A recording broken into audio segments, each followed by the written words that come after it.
Let me tell you a terrifying story I heard many times in my childhood. This happened around the 1950s.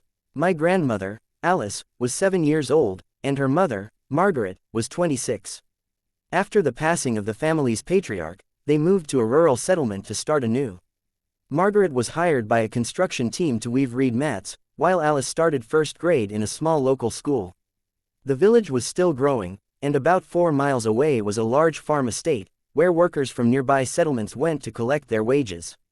One summer morning, Margaret set out for the estate to pick up her salary, taking Alice along. They left at 4 a.m., hoping to secure a good spot in line. The road was nothing but a dirt path stretching endlessly through the open plains. About a mile into their journey, they noticed something odd, a large, dark gray cat trailing behind them. It was bigger than any house cat they had seen, and something about it felt unnatural. It kept its distance, sometimes running ahead, sometimes veering off into the tall grass, only to reappear moments later. Eventually, they got used to their strange companion and stopped paying attention to it.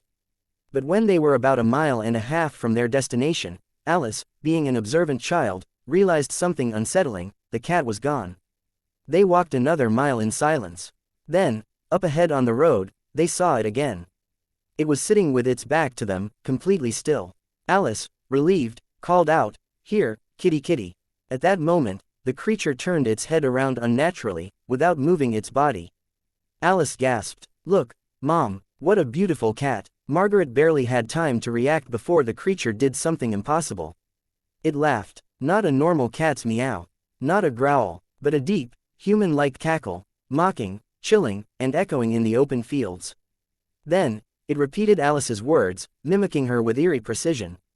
"Kitty kitty." Alice collapsed, unconscious. Margaret, overwhelmed by terror, fell to her knees.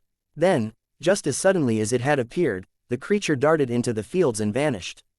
Once Alice came to, Margaret grabbed her hand, and instead of walking, they ran, as fast as their legs could carry them, all the way to the estate.